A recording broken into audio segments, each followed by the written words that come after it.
Gen Z એક ઉભરતી પ્રતિભા છે અને એવું કહેવાય કે ગુજરાતની સાયના મિર્ઝા છે. ઉંમર બહુ નાની છે પણ સિદ્ધિઓ અનેક છે. જેન્સી, ખૂબ ખૂબ વેલકમ. Thank you sir. તમે શું રમો છો, તમારા વિશે કંઈક બતાવો. હું ટેનિસ રમું છું. લાસ્ટ ઓસ્ટ્રેલિયા જઈને આવ્યું છું, જ્યાં હું ચેમ્પિયન થઈ હતી. દીપકભાઈ, આપ વિસ્તારથી બતાવો. જેન્સી કેટલા વર્ષથી ચાલુ કર્યું એનું રમવાનું અને અત્યાર સુધીની સિદ્ધિઓ વિશે. જેન્સી 3.5 વર્ષની હતી ત્યારની રેગ્યુલર કોચિંગ લે છે. શરૂઆતનું કોચિંગ જેન્સીએ બધું જુનાગઢ જીમખાનામાં લીધેલું છે. ત્યાં એઝ એના હેડ કોચ તરીકે હું અને મારી સાથે સોમનાથભાઈ હતા જોડાયેલા.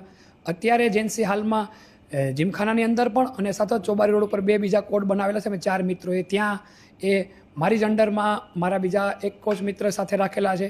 એની સાથે ટ્રેનિંગ લઈ રહી છે જેન્સી. જેન્સીની સિદ્ધિની વાત કરું, જેન્સી અંડર 14માં ઇન્ડિયા નંબર 1 હતી અને એશિયા નંબર 1 હતી. અત્યારે જેન્સી 16માં જે આ વર્ષે પ્રવેશ થયો અને જેન્સી અંડર 16માં ઇન્ડિયા નંબર 1 અને એશિયા નંબર 1 છે.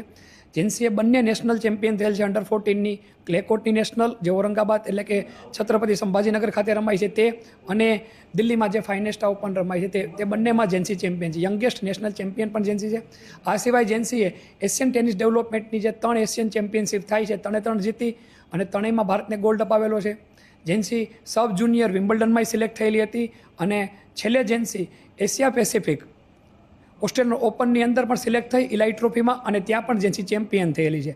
આ સિવાય જેન્સી એ ડેબ્યુ સાથે જ J30 અને J60 જે ITFની અંડર 18ની ટુર્નામેન્ટ હોય તેમાં જેન્સી ચેમ્પિયન થયેલી છે.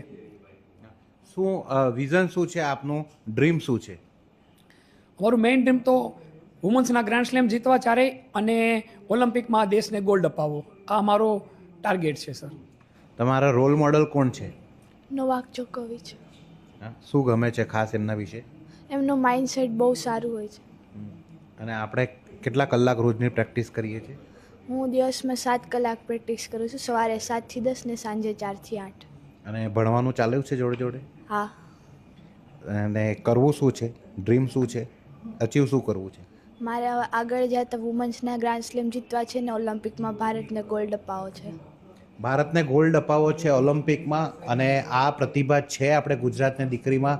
એમના ફાધર ખૂબ મહેનત કરી રહ્યા છે, સરકાર બી બધા પ્રકારના સહયોગ આપે છે, પણ શક્તિદૂત યોજનાનો લાભ આ દીકરીને મળે તો વધારે એના માટે એક સારું રહેશે. કારણ કે જે એમને અચીવ કર્યું છે એ અચીવમેન્ટ વર્ષો બાદ ભારતને એક એવી દીકરી મળી રહી છે, ગુજરાત એ દીકરી ભારતને સોંપી રહ્યું છે કે જે સાયના મિર્ઝાના રેકોર્ડ તોડીને કહી શકીએ કે ભારતની સાયના મિર્ઝા ભારતને મળી શકે છે, નવી સાયના મિર્ઝા ભારતને મળી શકે છે. જેન્સી કાનાબારના રૂપે નવી સાયના મિર્ઝા મળી શકે છે અને વિશ્વ ચેમ્પિયન થવાનો એનો ડ્રીમ છે એ સાકાર થઈ શકે છે. બધાના સાથ સહયોગ અને સહકારની આવશ્યકતા છે અને બધા લોકો ખૂબ એને પ્રેમ આપે, ખૂબ એને આશીર્વાદ આપે, એ જ કામના સાથે જય ગિરનારી, જય ભવનાથ.